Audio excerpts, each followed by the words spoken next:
ऐसो हमारे खुदा यीशु मसीह का फ़ज़ल हमेशा हम सबों के साथ होता रहे। ऐसो हम एक असीम खुदावन की परस्तश करते हैं, इबादत करते हैं, जो न सिर्फ असीम खुदा है बल्कि आसमान और ज़मीन का खालिक है।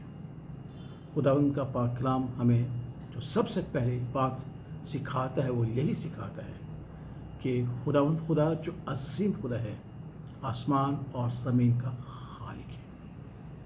और जब हम उस पर ईमान रखते हैं, उस पर तवक्कल करते हैं, उस पर भरोसा करते हैं, तो हमें एक फजीलत बख्शती है। ज़बूर 115 उसकी 15वीं आयत में है कि हम खुदावंद की तरफ से मुबारक हैं जिसने आसमान और ज़मीन को बनाया है।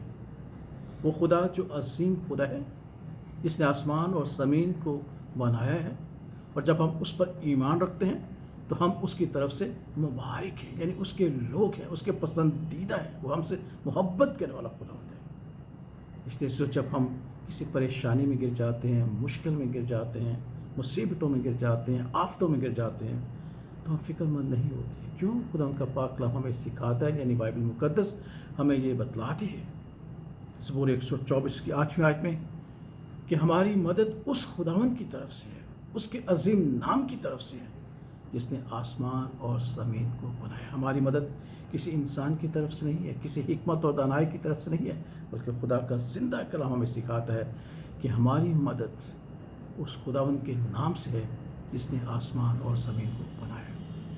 और फिर ज़बूर 121 का मुसन्नफ़ बड़ी दलेरी से कहता है, मैं अपनी आंखें पहाड़ों की तरफ उठाऊँगा, मेरी कुम्मक कहाँ से आएगी?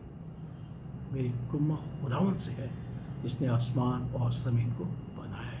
कितनी खूबसूरत बात है, कितनी ईमान अफरोज़ बात है कि आप उस खुदा की परस्तश करते हैं जो न सिर्फ अजीम खुदा है बल्कि ज़मीन और आसमान का खालिक है, और उसने हमें ये फजीलत बख्शी है कि हम उसके मुबारक लोग हैं और वो हमारी मदद के लिए हमेशा तैयार रहते हैं। इससे ज़बूर 136 का मुसन्नफ़ कहता है कि उसकी शुक्रगुजारी करो। ये उसकी भलाई है, ये उसकी मेहरबानी है कि उसने हमें मुबारक ठहराया है। उसने कहा कि उसकी शुक्रगुजारी करो क्योंकि उसने आसमान को बनाया और ज़मीन को पानियों पर फैलाया। उसने हमारे लिए दिन को सूरज मुकर्रर किया और रात के लिए उसने हमारे लिए चाँद को, महताब को मुकर्रर किया है। कितनी खूबसूरत बात है। इसलिए कहते हैं उसकी शुक्रगुजारी करो। क्यों? क्योंकि खुदावंद की तरफ से फरिश्ता के वसीला से जो हमें एक अब्दी खुशखबरी अता हुई है, मुकाश की किताब उसके 14वें बाब में वो यही है कि लोगों खुदावंद की इबादत करो, उसके नाम की तमजीद करो। कौन से खुदा की?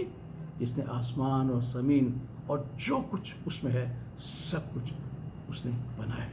इसलिए जो हम खुदावंद का शुक्र अदा करते हैं, हम खुदावंद की बंदगी करते हैं, इबादत करते हैं, परस्तश करते हैं कि वो न सिर्फ अजीम खुदा है बल्कि आसमान और ज़मीन का खालिक है। उसने हमें मुबारक ठहराया है और वो हमारी मदद के लिए हमेशा तैयार रहता है क्योंकि वो हमारा खालिक है। इसलिए हम अपनी मुश्किलों और परेशानियों में फ़िक्रमंद नहीं होते, क्योंकि हम जानते हैं कि हमारी मदद, हमारी कुम्मत उस खुदावंद की तरफ से है जो आसमान और ज़मीन का खालिक है, जो असीम खुदा है और जिसने हमें मुबारक ठहराया है। खुदा इस कलाम के वसीला से हमें बड़ी तसल्ली और इत्मीनान बख्शे। आमीन।